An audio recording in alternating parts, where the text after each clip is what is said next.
Hello everyone, welcome to Ardhanarishvara एक आत्मिक यात्रा। फ्रेंड्स, कुछ दिनों पहले ही मैंने डीएम से रिलेटेड एक वीडियो बनाया था कि डीएम कब फियर और एंगर को ट्रिगर करता है।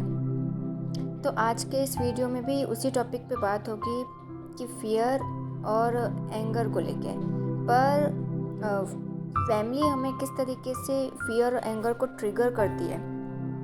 आज के इस वीडियो में फैमिली इश्यूज़ को लिया जाएगा। इससे पहले टॉक्सिक फैमिली को लेके मैंने 2-3 वीडियोस बना लिए हैं। मैं 2-3 वीडियोस बना चुकी हूँ कि ट्विन फ्लेम्स को ऐसी कार्मिक फैमिली मिलती ही क्यों है। तो आप में से जिन्होंने वो वीडियोस नहीं देखे हों तो वो वीडियो आप ज़रूर देखना, तभी आप फैमिली से ट्रिगर होने वाले इश्यूज़ समझ पाएंगे। आप और बेहतर तरीके से समझ पाएंगे कि एक्चुअल में जब फैमिली में नार्सिसिस्टिक फैमिली होती है, वो बिहेव बुरा करती है, तो एक्चुअल में कैसी सिचुएशंस होती हैं जब हमें ट्रिगर मिलते हैं। और आपने इस जर्नी में यही सुना होगा कि फियर एंगर को हमें रिलीज़ करना है। एंगर अगर हमारे अंदर थोड़ा भी हुआ या बच गया तो ये सही नहीं है, वो भी ऐसी दुनिया में जो नार्सिसिस्टिक से भरी हो। हम गाइडेंस सुन तो लेते हैं, पर क्या उस वीडियो को सुनने के बाद थोड़ा शांत होके आपने ये सोचा कि क्या हर सिचुएशन में एंगर का होना ट्रिगर ही होता है क्या? जब भी कोई हमारे साथ बुरा बिहेव कर रहा है, कोई हमें मतलब गुस्सा दिला रहा है, तो हर एक गुस्से को हमें ट्रिगर मान लेना चाहिए क्या वो एंगर हील होने के लिए ही सरफेस पे आता है क्या? आपने क्या कभी ऐसा सोचा, डीप में जाके कभी एनालाइज किया, या सिर्फ आप वीडियोस पर ही डिपेंड होते हैं कि वीडियो में इतने सारे लोग बोल रहे हैं हील करो, एंगर हील करो, एंगर हील करो, और आप सुन के ये सोचते हो कि हमारे अंदर अभी थोड़ा एंगर है, थोड़ा और एंगर है, हमें उसे रिलीज़ करना है, हमें कुछ भी नहीं रखना है। किसी भी सिचुएशन में एंगर आता है तो क्या हर सिचुएशन में एंगर को बुरा ही माना जाए क्या आपने ये सोचा है? एंगर से पहले आपको क्लैरिफाई करूँगी कि फैमिली के कारण हमें एक्सट्रीम फियर क्यों होता है। एंगर तो एकदम लास्ट स्टेज होती है, पर एक्सट्रीम फियर क्यों होता है फैमिली की वजह से। फिर उसके अकॉर्डिंग बताऊंगी कि एंगर कहाँ सही है और कहाँ गलत होता है हमारे अंदर। आपने फैमिलीज़ में एक कॉमन सिचुएशन देखी होगी। यहाँ मैं एक सिचुएशन ले रही हूँ सिर्फ एक्सप्लेन करने के लिए। ज़रूरी नहीं है कि आपके अंदर जो फियर एंगर हो फैमिली के कारण वो दूसरे नहीं हो सकते, दूसरी भी सिचुएशंस हो सकती है, वो आप देख लेना, एनालाइज कर लेना। तो एक कॉमन सिचुएशन सब जगह होती है, देखी जाती है कि चाइल्डहुड से कोई भी लड़की बिना परमिशन या सलाह लिए कोई डिसीजन या एक्शन नहीं लेती है। या आप देखते आ रहे होंगे अपनी फैमिली में मदर्स को, जो दादी होंगे, नानी होंगे, ठीक है, या आप खुद भी होंगे। सपोज़ किसी लड़की को बहुत पढ़ने की चाह थी, पर पेरेंट्स के डोमिनेशन के आगे वो फियर में रहती है, वो कुछ बोल नहीं पाती है, वो अपनी डिज़ायर को, अपनी चाह को उनके सामने रख नहीं पाती है, अपनी इच्छा नहीं व्यक्त कर पाती है, एक्सप्रेस नहीं कर पाती है। या एक छोटी बच्ची को भी बाहर अपनी फ्रेंड्स के साथ खेलना है तो वहाँ भी पेरेंट्स डोमिनेट करते हैं। शादी का डिसीजन होगा, वहाँ भी डोमिनेशन और कंट्रोलिंग बिहेवियर ही पेरेंट्स का और पूरी फैमिली का रहता है, स्पेशली एल्डर्स का। तो आप में ये जो फियर एक्सट्रीम लेवल का होता है कि आप कुछ बोल ही नहीं पाते, आपके अंदर की जो इच्छा होती है ना, पढ़ने की हो या आपको अपनी मर्ज़ी से डिसीजन लेना है खुद की शादी का, तो वो आप एक्सप्रेस ही नहीं कर पाते हो, अपने मन की बातें उनको बता ही नहीं पाते हो। तो वो किस लिए होता है? एक्सट्रीम फियर जो आपके अंदर होता है। तो उसके पीछे का कारण क्या है?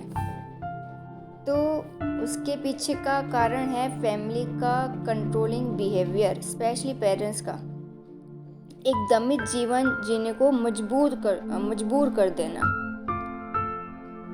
कि बस सिर्फ हमारे हिसाब से ही चलना है तुम लोगों को, है ना। डीएफ्स के सामने यही कंडीशंस होती है कि हमारे हिसाब से चलो। पर ये फैमिली का कंट्रोलिंग बिहेवियर ऐसे ही वर्क नहीं करता है आप सब पर।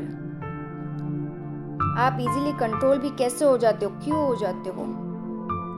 आपने ये पैटर्न नोटिस किया होगा कि आपके जो दूसरे घर में भाई होंगे, ठीक है ना, जो पुरुष होंगे वो डोमिनेट नहीं हो पाते हैं, उनको कोई इजीली कंट्रोल नहीं कर पाता। बाहर भी आप कहीं देखेंगे कोई भी लड़कों को इजीली वो फियर में नहीं आते हैं, कोई उनको धमकाएगा कुछ भी करेगा तो वो नहीं डरते हैं, पर लड़कियां फियर में आ जाती हैं। तो आसानी से आप कंट्रोलिंग बिहेवियर, ये आपका कंट्रोल करने का जो बिहेवियर है इतना ईजी कैसे हो जाता है उनके लिए? तो डोमिनेट करने से पहले आपकी फॉल्स प्रोग्रामिंग की जाती है। जैसे लड़की या महिला वीक होती है, ऐसा उनको कहा जाता है स्टार्टिंग से। सारी लड़कियां एक डिपेंडेंट लाइफ ही जीती हैं, ये भी आपके दिमाग में भर दिया जाता है कि आपको बस पुरुषों पर आश्रित ही रहना है, निर्भर ही रहना है। उनको हमेशा किसी सहारे की ही ज़रूरत पड़ती ही है, ऐसा भी प्रोग्रामिंग की जाती है लड़कियों की बचपन से। इसके साथ पहले की जो स्थिति रही है हमारे देश की, तब इस प्रोग्रामिंग को और पावरफुल बनाने के लिए लड़कियों को अनपढ़ ही रखा जाता था। पहले के टाइम पे पता है आपको, एजुकेशन को लेके इतना अवेयर नहीं थे, है ना, और लोग लड़कियों को घर से बाहर निकलने ही नहीं देते थे, है ना। लड़कियों की एजुकेशन इतनी इम्पोर्टेंट मानी ही नहीं जाती थी पहले के टाइम पे, ताकि वो जो कंट्रोलिंग बिहेवियर है वो उनका और पावरफुल बन जाए। वो प्रोग्रामिंग जो है ऐसी जिस तरह की जाती है वो और पावरफुल बन जाए, आप इजीली उनके ट्रैप में आ जाओ।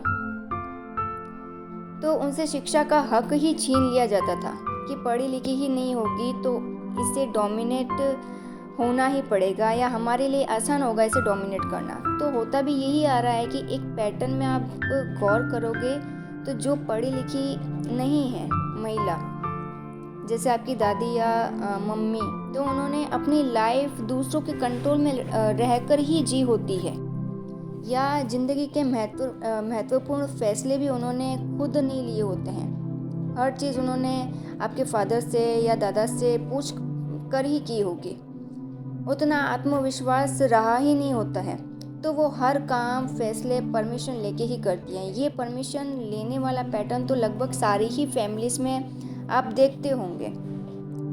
तो पहले के टाइम पे लड़कियां, महिलाएं बहुत डरी सहमी रहती थी घरों में। तो ये जो डोमिनेशन होता है, कंट्रोलिंग होता है, ये पुरुष ही ज़्यादातर करते हैं घरों में, महिलाएं इतना नहीं करती हैं।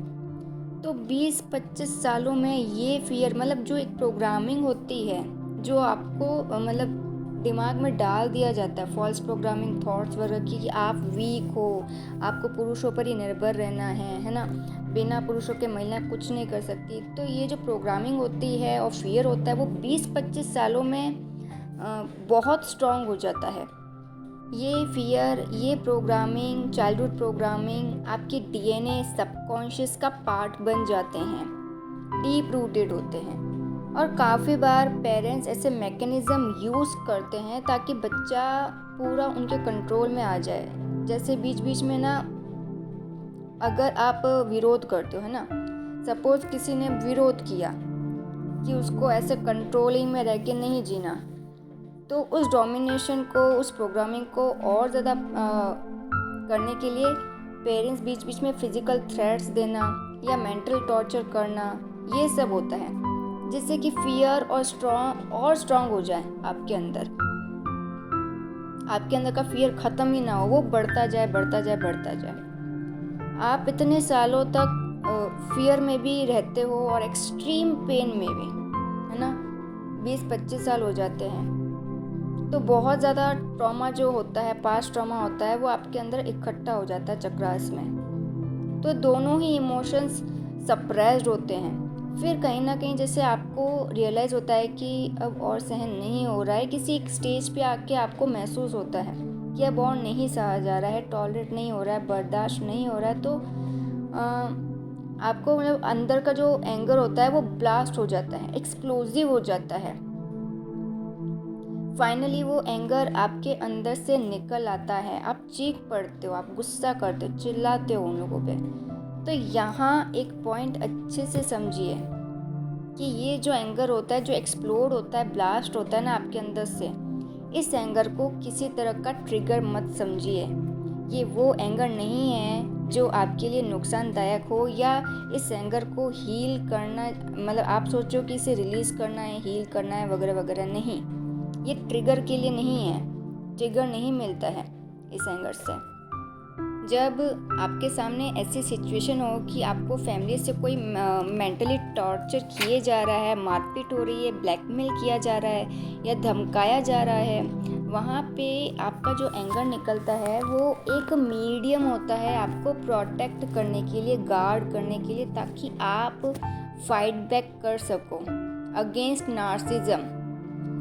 और जब आप विरोध करते हो तो दूसरा पर्सन भी एग्रेशन शो करता है, वो और ज़्यादा गुस्सा होता है, भड़कता है और ज़्यादा, मतलब वो मारपीट करने की, जितना वॉयलेंट वो हो सकता है दूसरा पर्सन वो होता है ना, क्योंकि आप डोमिनेट होने से मना कर देते हो, है ना।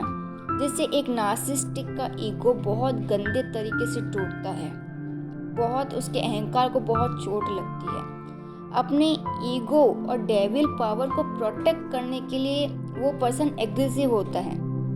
तो वो जो एंगर होता है किसी के लिए भी अच्छा नहीं है। वो उस टाइप का जो एंगर होता है ना किसी पर्सन में, एक नार्सिसिस्टिक में, वो एंगर होता है जिससे रिलीज या हील करना बहुत ज़रूरी होता है। वो अच्छा नहीं होता है हमारी सोल के लिए। जहाँ आप दूसरों को पेन देते हैं वो एंगर अच्छा नहीं होता है।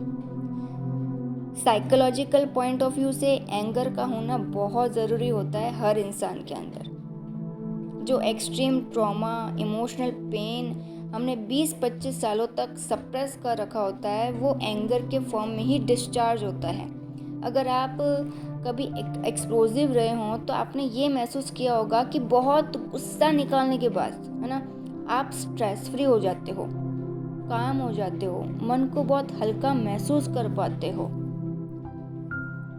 और फ्रेंड्स, एंगर ही वो इमोशन है जो हमारे प्रति हो रहे इनजस्टिस से हमें अवेयर करवाता है कि एंगर से ही पता चलता है हमारे साथ इनजस्टिस हो रही है।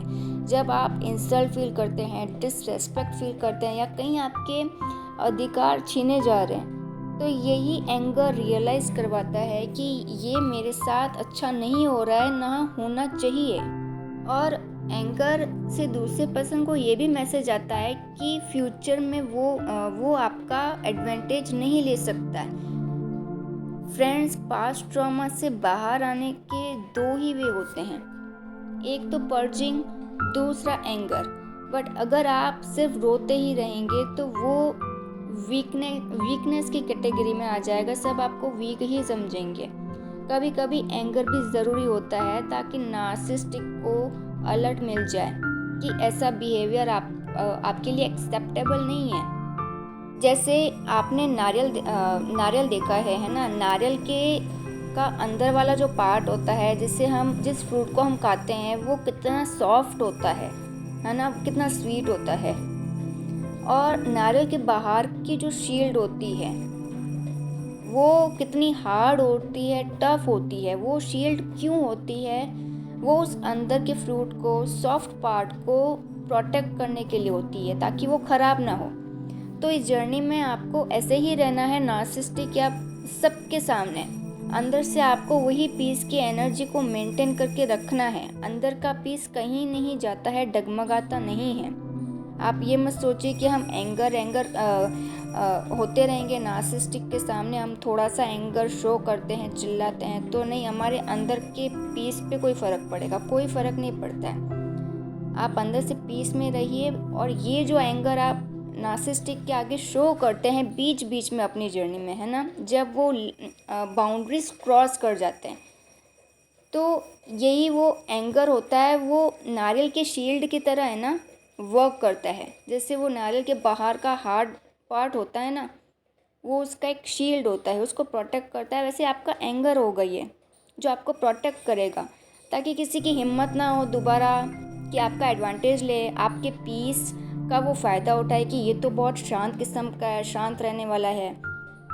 तो मैं इसके साथ कुछ भी बर्ताव कर लूँ, कुछ भी शोषण करूँ इसका, ये तो पलट के कुछ बोलने वाला नहीं है या बोलने वाली नहीं है। तो आपको नार्सिसिस्टिक के आगे ऐसी एनर्जी में रहना है, उसको कन्फ्यूजन में रखना है। उसे भी ये पता नहीं चलना चाहिए कि वो जो बर्ताव करेगा तो उस बिहेवियर के कारण आप उस पर कब कैसे रिएक्ट कर लो। उसको एक अलर्ट होगा, वो बच के रहेगा कि हाँ ये पलट के मेरे को कुछ बोल सकती है या एक्शन, लीगल एक्शन भी ले सकती है मेरे अगेंस्ट, है ना। तो वो संभल के रहेगा। और अगर आप भी फैमिली के कारण, पेरेंट्स के कारण फियर में या एंगर में आ जाते हो, पर आपकी सिचुएशन बहुत डेलिकेट है, क्रिटिकल है, आप खुद फिगर आउट नहीं कर पा रहे हो, तो आप अपने इशू को कमेंट्स में शेयर कर सकते हो, जिससे मैं नेक्स्ट वीडियो में उसके अकॉर्डिंग गाइडेंस में लेके आ जाऊंगी। सो फ्रेंड्स, आई होप ये गाइडेंस आपको हेल्प करे, जो मैंने अभी समझाया कि कैसे हील करना है, कैसे पहचानना है कि कब एंगर ट्रिगर करता है, कब ट्रिगर नहीं करता है, एंगर आने के बाद कैसे उस सिचुएशन को डील करना है। बाकी आप पर्सनली सेशंस के थ्रू फैमिली इश्यूज शेयर कर सकते हैं, कमेंट्स में बता सकते हैं और हील करवा सकते हैं। तो मिलते हैं नेक्स्ट वीडियो में। Till then good bye and God bless you.